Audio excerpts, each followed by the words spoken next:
हरे कृष्णा। हरे कृष्ण। तो मेरे साथ श्लोक दोहराइए।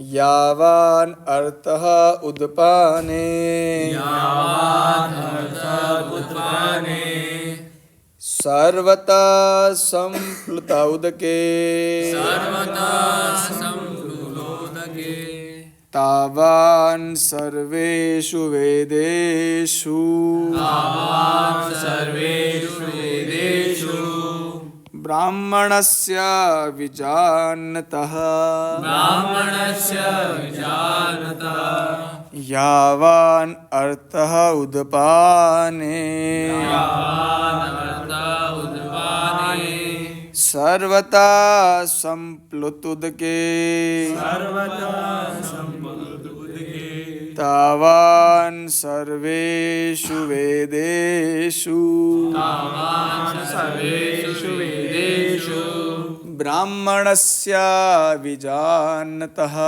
ब्राह्मणस्य विजानतः। तो अनुवाद पढ़ते हैं। तो भगवान कह रहे हैं कि सब एग्जाम्पल देते हैं। भगवान भी अच्छे टीचर हैं भगवान, है ना। उदाहरण दे दे के समझाते हैं। क्या बोल रहे हैं? एक छोटे से कूप मतलब कुआं, अच्छा, एक छोटे से कूप का सारा कार्य एक विशाल जलाशय से तुरंत पूरा हो जाता है। सही बात है। बड़ा जलाशय सरोवर हो तो उसमें ज़्यादा ही जले। कुएं का काम क्या है ना, है ना। क्या काम होता है कुएं के? सुसाइड करने का काम आता है ना। कुएं से का पानी भरते हैं कुएं से, है ना। तो वह जलाशय से भी हो जाएगा, है ना। इसी प्रकार वेदों के आंतरिक तात्पर्य को जानने वाले को उसके सारे प्रयोजन सिद्ध हो जाते हैं। अब कितना टफ श्लोक है, क्या समझे इससे हम? इसलिए तात्पर्य पढ़ना चाहिए, है ना। ये देखो तात्पर्य में लिखते हैं, देखो बड़ा अच्छा श्लोक है। वेदों के कर्मकांड विभाग में वर्णित अनुष्ठानों एवं यज्ञों का ध्येय आत्म साक्षात्कार के क्रमिक विकास को प्रोत्साहित करना है। तो जो कर्मकांड बहुत सारे, जैसे विवाह के अंदर जो होता है वो कर्मकांड होता है ना।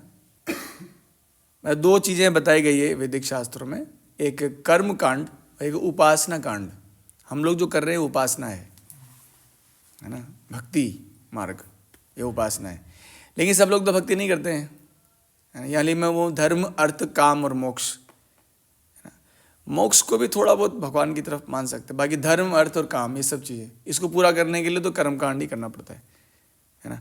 इवन आप देखो भागवत में भी कर्मकांडी को, जो कर्मकांडी की प्रति, मतलब जो कर्मकांड मतलब फल की आशा से जो कार्य किए जाते हैं, लगभग एक प्रकार समझ सकते हैं। तो भागवत में बोला गया, तुम अगर गजेंद्र मोक्ष की कथा सुनोगे तो तुम्हें ये भौतिक फायदा होगा। इसलिए आप देखो भागवत कराते समय भी कई लोग मनोवांछाओं को पूर्ण करने के लिए भागवत कराते हैं, और बहुत लोग कराते हैं। तो वेदों का कर्मकांड विभाग है कुछ। तो ये फॉलो करने से क्या होता है? कर्मकांड फॉलो करने से, है ना, आत्म साक्षात्कार के मार्ग में क्रमिक विकास होता है। इसलिए वर्णाश्रम को बिल्कुल खत्म नहीं किया जा सकता, है ना। वर्णाश्रम फॉलो करना चाहिए, है ना, वर्ण और आश्रम, है ना। हाँ, इससे मतलब तुरंत भगवान तो नहीं मिले, लेकिन आगे बढ़ोगे धीरे धीरे थोड़ा, है ना। वर्णाश्रम मतलब गृहस्थ आश्रम वाले गृहस्थ आश्रम के नियमों का पालन करें, बस करते नहीं है। जैसे गृहस्थ आश्रम बोला गया दान करो, क्या बोला गया? दान करो। तो गृहस्थ आश्रम में जाने के बाद बोलता है दान मत करो। जब चले जाते हैं तो जब हम बोलते हैं कि देखो गृहस्थ आश्रम जाना है तुमको, दान करोगे ना? हाँ प्रभु जी बिल्कुल करेंगे। और जैसे गृहस्थ आश्रम में चले गए, है ना, तो घर में कोई और भी जो बोलता है दान मत करो। समझ रहे हो आप? तो प्रोत्साहित करना है ये, है ना, क्रमिक विकास को। और आत्म साक्षात्कार का ध्येय मतलब उद्देश्य होता है, उद्देश्य भगवद गीता के 15वें अध्याय में इस प्रकार कहा गया है, वेद अध्ययन का ध्येय जगत के आदि कारण कृष्ण को समझना है, जानना है ना? ये उद्देश्य है वैदिक अध्ययन का। लेकिन यहाँ पर कुछ अलग बातें कही गई है, तो बड़ा अच्छा श्लोक है। तो वैदिक अध्ययन का ध्येय क्या है? कृष्ण को समझना, भगवान को समझना, जानना, है ना। अतः आत्म साक्षात्कार अर्थ है कृष्ण को तथा उनके साथ अपने शाश्वत संबंध को समझना, है ना। आत्म साक्षात्कार, सेल्फ रियलाइजेशन का अर्थ है भगवान को और भगवान से हमारा क्या संबंध है। अगर समझ में आ जाए तो प्रॉब्लम ही खत्म हो गई प्रभु। समझ रहे हो कि नहीं? नहीं समझ रहे अभी? अगर ये बात समझ में आ गई कि भगवान से हमारा कुछ रिश्ता है और वो रिश्ता क्या रिश्ता है ना, तो भी सारे दुख खत्म हो गए, सारे, और सिर्फ कल्याण ही कल्याण बचा है जीवन में, है ना। क्यों? और इसमें एक बात और लिखी हुई है, शाश्वत संबंध, है ना। भगवान से हमारा एक रिश्ता है, लेकिन रिश्ता ऐसा नहीं कि आज और कल नहीं है, या इस जन्म में और अगले जन्म में नहीं है। ये वो रिश्ता नहीं है प्रभु, ये रिश्ता अलग है, बहुत अलग। कैसा रिश्ता है? जन्म जन्मांतर का रिश्ता है। अब कोई प्रश्न पूछे, यार ये दुनिया के जो रिश्ते हैं, मैं बोलूँ अगली बार वापस चाहिए क्या सेम? किसी को बोला जाए कि आपके साथ जो अभी इस समय जो रिश्ते हैं, फ्रेंडशिप वाले या फिर फ्रेंड्स और भी दूसरे वाले जो रिश्ते हैं, क्या आपको रिश्ते वापस चाहिए कि ऐसे कैसे? तो शायद ही वो हाँ बोलेगा, क्योंकि हम सारे रिश्तों से परेशान हो चुके हैं, है ना। अभी हो जाएंगे, कुछ लोग देख रहे नहीं, होने वाले अभी आपको पता नहीं है, अभी थोड़े दिन में हो जाओगे, है ना। लेकिन भगवान का रिश्ता है जिसको हम हर जन्म में निभाना चाहते हैं, पूरे जीवन निभाना चाह रहे हैं भगवान के रिश्ते को, है ना। बोल क्या हो, है ना, ऐसी बात है। तो ये बड़ा खास रिश्ता है वो, लेकिन उस संबंध के प्रति हम लोग ज़्यादा सीरियस है। हाँ, सीरियस नहीं है हम उस रिश्ते के प्रति। जो रिश्ता हमको हर जन्म में निभाने की इच्छा भी रहेगी, और पता है उस रिश्ते की खासियत क्या है? उसमें कुछ मांगना भी नहीं है ना। हर रिश्ते में कुछ ना कुछ स्वार्थ छुपा है ना, किसी भी प्रकार का रिश्ता हो, कुछ ना कुछ मांगना है, कुछ पाना है। उस रिश्ते में कुछ नहीं पाना है, बिना पाए ये वो रिश्ता मेंटेन रहता है। बड़ा अच्छा रिश्ता है ना।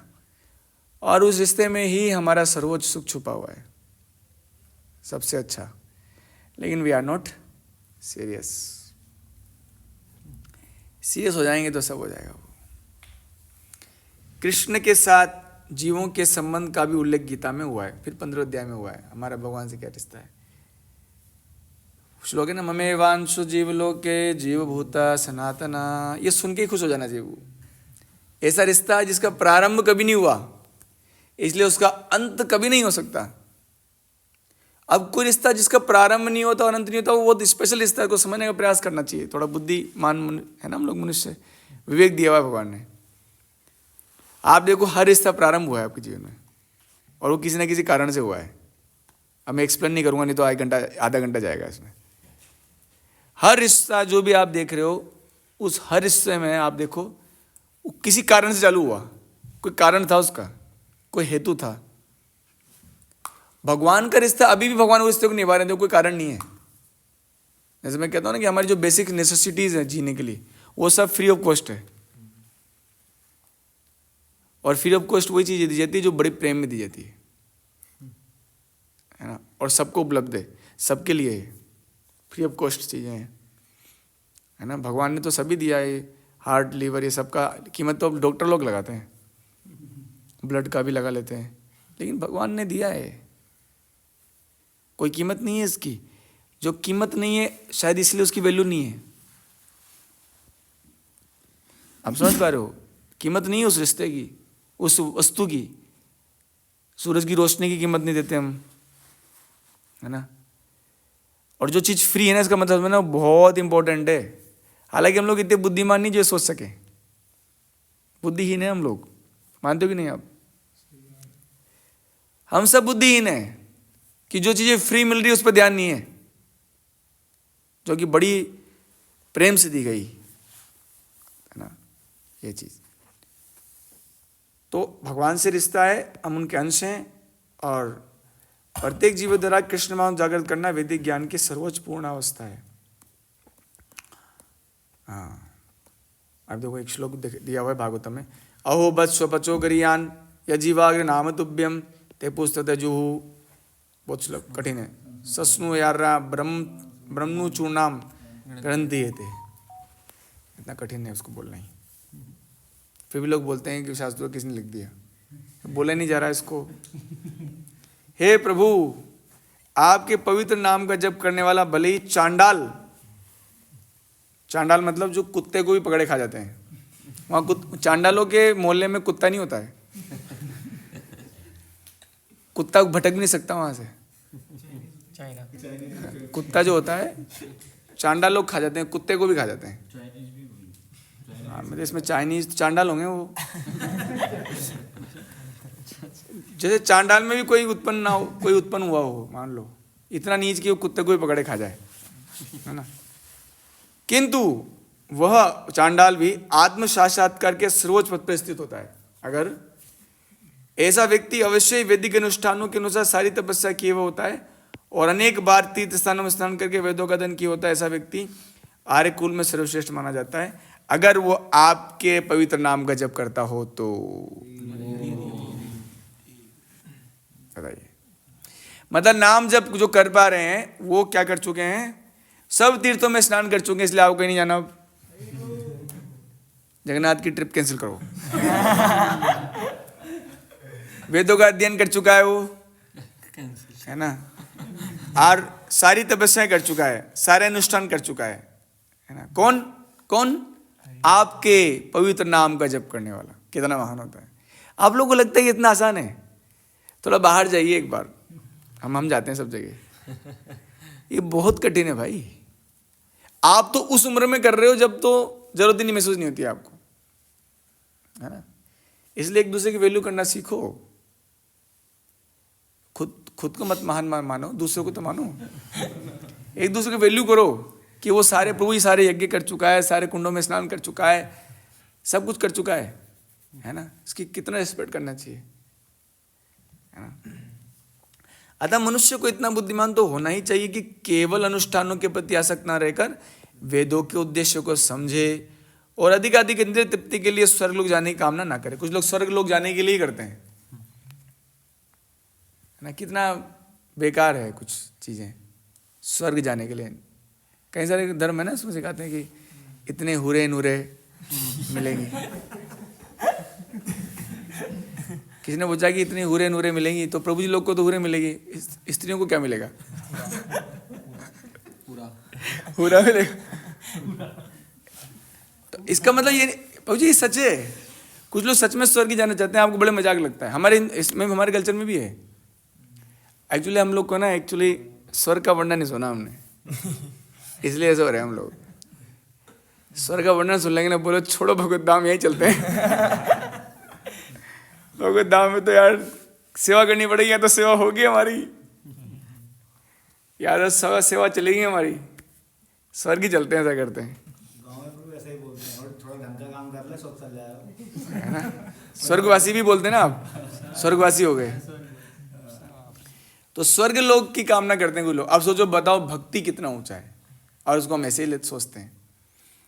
इस युग में सामान्य व्यक्ति के लिए ना तो वैदिक अनुष्ठानों के समस्त विधि विधानों का पालन करना संभव। देखो सही बात है, नॉर्मल लोग जो भी हम लोग हैं वैदिक अनुष्ठान फॉलो नहीं कर सकते, बहुत टफ होते हैं।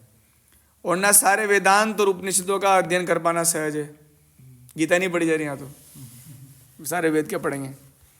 तो वेदों के उद्देश्यों को संपन्न करने के लिए प्रचुर समय, शक्ति, ज्ञान और साधन की आवश्यकता होती है। समय भी नहीं है हमारे पास, है ना। इस युग में ऐसा कर पाना संभव नहीं है, इस युग में, है ना। किंतु वैदिक संस्कृति का परम लक्ष्य भगवान नाम कीर्तन द्वारा प्राप्त हो जाता है।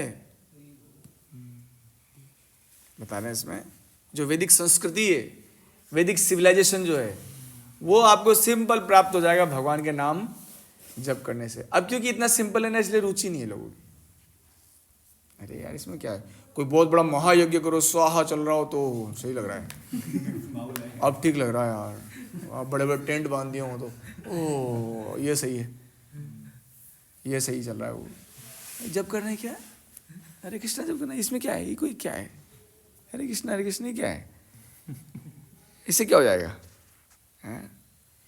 यही इस कलयुग की समस्या है ये थोड़ी सी, कि जो सबसे सरल चीज़ है, राम नाम कितना सरल है, हरे कृष्ण कितना आराम से बोल सकते हैं, है ना, लेकिन उसको हमारे मन में इस भगवान के नाम के प्रति महत्व बुद्धि नहीं है। महत्व बुद्धि समझते हो ना, मतलब हाँ बाकी चीज़ों के लिए बहुत इंपॉर्टेंस है। जैसे मैं कहूँ कि जैसे मंगला आरती है, जब करने वाला जो प्रोसेस है, आप उसको बोले जैसे अभी एनसीसी में जाना, सुबह 6 बजे जाना, तो 5 बजे रेडी हो जाएगा। क्यों, महत्व बुद्धि है उसके प्रति, उसको मतलब बहुत इंपॉर्टेंट है उसके लिए, वो समझ पा रहे हो आप।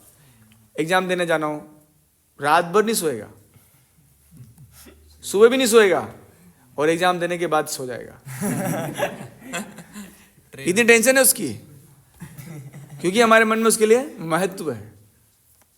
ऐसा महत्व, ऐसा लालच अगर भक्ति के प्रति नहीं हुआ तो आज नहीं तो कल आपका भक्ति छूटने वाला है।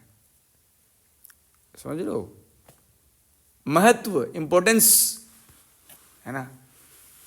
तो आपको कुछ नियम बनाना पड़ेगा। मैं तो कहता हूं सब लोग मोबाइल का नियम बनाओ, मैंने तो बना रखा है, प्रसाद का या मोबाइल का नियम बनाना चाहिए, क्योंकि महत्व नहीं है, लेकिन अगर आप उसको दोगे और जब वो करने के बाद में आपको उसके रिजल्ट मिलेंगे कि यार सब कुछ ही काम बन रहा है अपना, तो करते हो तुम कन्हैया, नाम अपना हो रहा है ना। भाई जितनी भी माला हम करते हैं, अगर वो पूरी नहीं हुई तो मोबाइल को स्विच ऑफ, मतलब मोबाइल स्विच ऑफ रहेगा जब तक मेरे इतने नाम जप नहीं हो जाएंगे। या प्रसाद का भी बना सकते हैं नियम, नहीं तो कम से कम मोबाइल का बनाइए नियम, स्विच ऑफ रखिए, कोई बात नहीं। सारे मोबाइल के बेस के बच्चों के मोबाइल स्विच ऑफ, कोई कौन कॉल करेगा अब। बट बनाइए, आपके मन में ये सब भावना होनी चाहिए। आपके लिए प्रायोरिटी क्या है, भगवान है या नहीं है, और नहीं है तो फिर बात नहीं बनेगी। प्रभु जो चाहते हैं ना आप भक्ति करने से, ऐसा होना चाहिए प्रभु, ऐसा होना चाहिए, वैसा होना चाहिए, वो सब नहीं बन पाएगा। 21 दिन कर लो बस, मैं कह रहा हूं, ये मेरा चैलेंज है आपको। 21 दिन करके देख लो मोबाइल, क्योंकि कई बार आप नहीं उठ पाओगे, मुझे पता है ना, कुछ कर नहीं पाओगे। तो अगर माला कर लोगे, हरिनाम कर लोगे 21 दिन, और उसके बाद आपको जो परिणाम मिलेगा वो बहुत बढ़िया होगा, तो आप फिर आगे भी कंटिन्यू कर लोगे। ये मुझे पता नहीं ना ये सब क्या है एक्चुअली, तो करके देखिए अगर आप कर सकें। जिसकी संस्तुति पतित आत्माओं के उद्धारक भगवान चैतन्य द्वारा हुई है, जब चैतन्य ने से महान वैदिक पंडित प्रकाशानंद सरस्वती ने पूछा, आप वेदांत दर्शन का अध्ययन न करके एक भावुक की भांति पवित्र नाम का कीर्तन क्यों करते हैं? आप सन्यासी हैं, फिर भी आप कीर्तन कर रहे हैं। आप गंभीर होना चाहिए सन्यासी को, है ना, हंसी मजाक कुछ नहीं। कीर्तन क्या है, नाच गाना चला रखा है, कैसे सन्यासी हो तुम? तो उन्होंने उत्तर दिया कि मेरे गुरु ने मुझे बड़ा मूर्ख समझकर भगवान कृष्ण के नाम का कीर्तन करने की आज्ञा दी है ना। मेरे जो गुरु जी हैं, चैतन्य महाप्रभु ने क्या बोला, मेरे गुरु जी ने बोला कि तू इतना बुद्धिमान नहीं है कि वैदिक अध्ययन कर लेगा, बस कीर्तन कर, तू तेरे में और बुद्धि नहीं है तेरे अंदर। ये चैतन्य महाप्रभु ने उनको बोला, प्रकाशानंद सरस्वती जी को। अतः उन्होंने ऐसा ही किया, वह पागल की भांति भावान्वित हो गए। इस कलयुग में अधिकांश जनता मूर्ख है, कोई डाउट है आपको? अधिकांश बोल रहे हैं, और वेदांत दर्शन समझ पाने के लिए पर्याप्त शिक्षित नहीं है। वेदांत दर्शन के परम उद्देश्य की पूर्ति भगवान के पवित्र नाम कीर्तन करने से ही हो जाती है, मतलब ये बात बोली गई। कि सारा वैदिक ज्ञान कुछ पढ़ने की जरूरत नहीं है, सिर्फ नाम जप कर लो, उससे सब कुछ हो जाएगा। अब लोग विश्वास नहीं कर रहे, बस सब कुछ हो जाएगा, बट विश्वास नहीं कर रहे हो, प्रॉब्लम यही है। तो इसलिए मैं बोल रहा हूं कि आप करो, है ना, अपनी आसक्ति को ही अपना शस्त्र बना लो। एक वो आ जाएगी, चरित्र जब पवित्र है तो क्यों है ये दशा तेरी, ये पापियों को हक नहीं कि ले परीक्षा तेरी, ये तुझसे लिपटी बेड़ियां समझना इनको वस्त्र तू, सर्दियों में काम आता है। ये तुझसे लिपटी बेड़ियां समझना इनको वस्त्र तू, बेड़ियां पिघाल कर बना ले इनको शस्त्र तू। चुप रहो। ये जो बेड़ियां है तुम्हारी, ये मोबाइल बेड़ियां है ना तुम्हारी, तो इन्हीं को शस्त्र बना लो। नहीं, इसी को शस्त्र बनाओ। कैसे कैसे? जब तक जप नहीं होगा पूरा, जो भी मैंने माना है उसको बंद करेंगे, क्योंकि बहुत दिल में तीव्र इच्छा है। किसका व्हाट्सएप आया है? किसने कॉल किया है? तो ये तुम्हारी जो कमजोरी है, उसी को तुम अपना शस्त्र बना लो, है ना। करके देखो, सुनने की बात नहीं, करने की बात है। पवित्र नाम का से सब हो जाएगा। वेदांत वैदिक ज्ञान की पराकाष्ठा है और वेदांत दर्शन के प्रणेता और ज्ञाता भगवान कृष्ण है। सबसे बड़ा वेदांती तो वह महात्मा है जो भगवान के पवित्र नाम का जप करने में आनंद लेता है। संपूर्ण वैदिक रहस्यवाद का यही चरम उद्देश्य है। संपूर्ण वैदिक रहस्यवाद, है ना, का यही चरम उद्देश्य है। तो मतलब ये बताया गया है कि अगर नाम जप कर लिया आपने, है ना, तो सब कुछ हो गया। नाम जप कर लिया तो सारी चीजें आ गई उसके अंदर, सारे उद्देश्य, बीटेक, एमटेक, पीएचडी और गवर्नमेंट जॉब, प्राइवेट जॉब, शादी ब्याह सब हो गए। किसमें? नाम जप में। तो नाम जप जो है भगवान का नाम, उसमें पूरा ब्रह्मांड है, सब कुछ उसी के अंदर ही है। बट ऐसा आपको उसके लिए कुछ, देखो बहुत सिंपल सी बात है, भगवान भी तो एक व्यक्तित्व है, आप उनको प्रायोरिटी दोगे तो वो भी आपको प्रायोरिटी देंगे। और भगवान का नाम और भगवान अलग अलग तो है नहीं। तो आपने जब सारे, मतलब मोबाइल ऑफ करने का मतलब समझते हो, सारी आसक्तियों को बंद कर दिया आपने, सारी आसक्तियों को काट दिया आपने, और भगवान को प्रायोरिटी दी आपने कि भगवान आप पहले हैं। तो फिर भगवान सोचेंगे वाह अब ठीक है, अब देखते हैं। भगवान का आकर्षण हो जाएगा आपकी तरफ, भगवान का ध्यान खिंच जाएगा। अरे ये बच्चा तो पगला हो गया क्या, मोबाइल छोड़ा बैठा है, इसका दिमाग तो ठीक है, कलयुग में वो भी क्या हो गया इसको, समझ रहे हो। तो ये नाम जप के लिए अगर आप ऐसा करोगे तो फिर पाओगे आप कुछ विशेष, है ना। हरे कृष्णा कृष्णा कृष्णा हरे हरे, हरे राम राम राम हरे हरे, हरे कृष्णा कृष्णा कृष्णा हरे हरे, हरे